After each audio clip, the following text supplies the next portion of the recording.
um Porto do século XXI dentro de uma dinâmica completamente diferente, ou renovada e adaptada àquilo que a globalização hoje nos exige.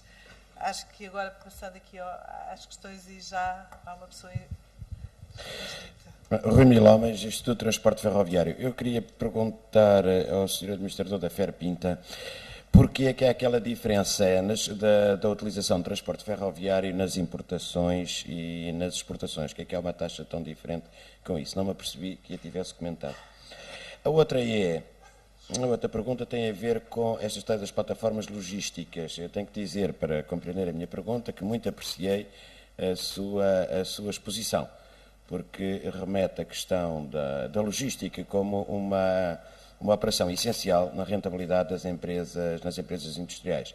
E a operação de logística, de algum modo, retira alguma intervenção, há um protagonismo no transportador. Portanto, há um agente e outro que utiliza e combina diversos modos. Mas na sua exposição eu fico um bocadinho perplexo com a sua utilização das plataformas logísticas. É que, tradicionalmente, em Portugal, a plataforma logística tem uma determinada conotação, também de um grande investimento, desejavelmente público, pesado, centrado em 2 ou 3 grandes sítios, reunindo uma série de valências técnicas. Evidentemente que isso pode haver em primeiro, segundo, terceiro grau, nacionais, regionais, locais, seja o que for. E depois, na sua exposição, penso que não é essa a ideia que ressalta, mas, por outro lado, parece que fala ou pretende apelar à existência de pequenas unidades que lhe podemos chamar de grupagem, de assemblagem, com características até locais, envolvendo as empresas, envolvendo as câmaras municipais. Aí só um pequeno pormenor, empresas municipais, fico logo muito assustado, desculpe-me, Sr. Presidente, mas que normalmente tem quem decide das aplicações financeiras, tem de ser de quem as paga também. E quando vê as empresas municipais, isso às vezes não acontece, há de uma imediata noção de sobreinvestimento. Isto é, a minha pergunta tinha a ver com se podia, muito rapidamente, se coincide com a minha ideia ou não, destas pequenas unidades. O senhor fala da Ferpinta, mas veja a exportação dos têxteis de Valdoado. O primeiro problema para utilizar modos que não rodoviário é, obviamente, uma questão da centragem, da grupagem. Como é que eu consigo ter uma massa crítica qualquer que me permita um transporte mais vultuoso?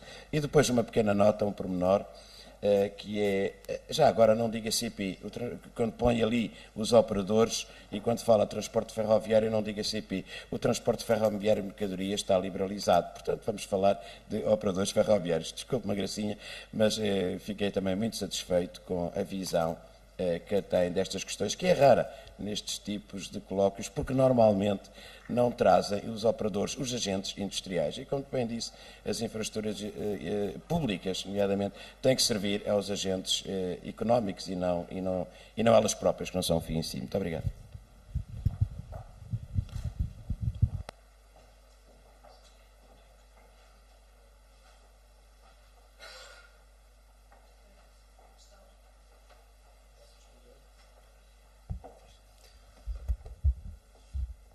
Ora bom, em termos da diferença entre a taxa de transporte por via férrea ao nível das importações e a taxa nas exportações, a diferença abismal entre uma coisa e a outra tem a ver naturalmente com a natureza daquilo que importamos e daquilo que exportamos e com os destinos e com a concentração num só polo de origem ou de destino.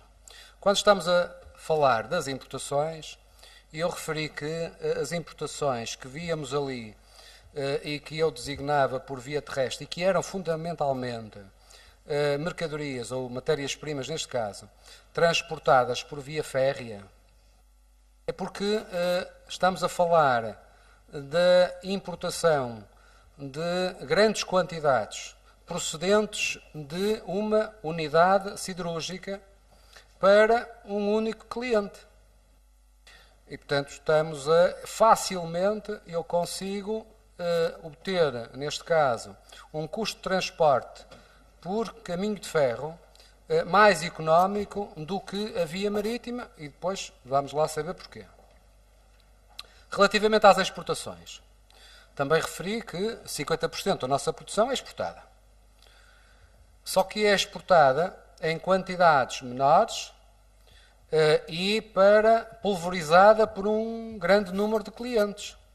Portanto, enquanto que na importação eu posso trazer um comboio só para mim, na exportação eu tenho naturalmente um volume para quantificar de cerca de 500 toneladas por dia, que não é um volume muito pequeno, 500 toneladas sempre são 500 toneladas por dia, só que não tenho um único cliente. Portanto, isto teria que ir para as tais plataformas. E então vamos lá ver o que é isso das plataformas. Eu não quero encontrar aqui um conceito de plataforma que seja o conceito da Ferpinta, mas sim pretendo suscitar a questão, encontrar uma solução. O que eu acho é que estas plataformas deveriam acrescentar serviço. Elas são tão mais úteis quanto mais serviço acrescentarem. E daí eu dizer que elas poderiam gerir um pouco as mercadorias quando chegam a essa plataforma. No sentido de as entregar ao cliente na data e na hora que o cliente necessita. E não a entregar quando alguém na plataforma entende que eu vou entregar porque chegou aqui, eu vou já entregar amanhã. Não seria assim. Seria no sentido de acrescentar um serviço. Hoje, na maior parte dos produtos, já se coloca um chip no próprio produto que permite ao cliente saber em que local físico está a mercadoria que ele está à espera e que encomendou e que vai chegar. E com exatidão, quando é que ele vai receber isso? Portanto, está-se a evoluir já para fazer este seguimento das mercadorias de uma forma extremamente rigorosa. Portanto, o acrescentar este serviço parece-me importante. Agora, qual é o investimento necessário para isto? Qual é a dimensão? Bom, a dimensão iria depender do número de polos industriais que nós iríamos servir. Eu, quando digo um que pudesse estar em Ovar, não sei, mas ali em Ovar, se calhar, em termos de produtos siderúrgicos, digo eu, teremos 600 mil toneladas ano, por exemplo.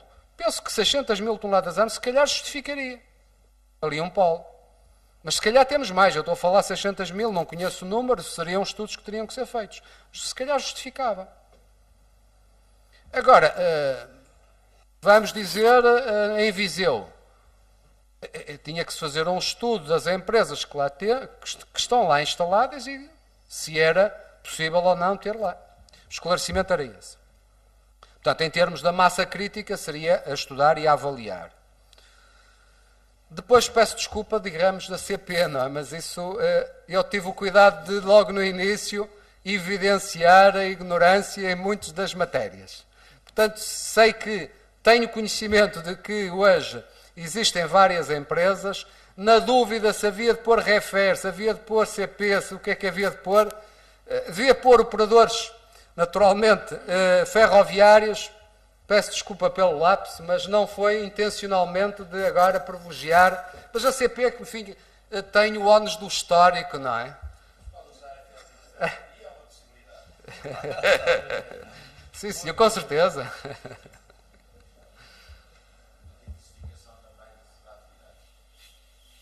Por que não? Pelo menos nas tais parcerias que há bocado eu referia. Relativamente às questões colocadas por Engenheiro Ribal Esteves, nós já tivemos a oportunidade de falar sobre estas questões e algumas, de certo modo, também já mencionei, que é que o nosso reconhecimento e assumimos isso claramente, portanto, quando da parte da minha também disse que este plano estratégico era limitado, portanto, não abrangia, portanto, tudo o que devia ser considerado, designadamente a parte da pesca, é um reconhecimento, é um assumido nosso, mas é como eu digo, portanto, isto é um processo dinâmico, terá que ter os upgrades necessários, mas é preciso partirmos desse pressuposto, é que nós precisamos de um instrumento de trabalho rápido, temos que em outubro começar a pôr os novos cais a funcionar, precisamos ter uma orientação clara e precisa para o futuro do Porto, portanto, e foi uma opção nossa, portanto, assumida e que realmente nos levou, portanto, a que realmente tenha algumas limitações em algumas áreas, portanto, mas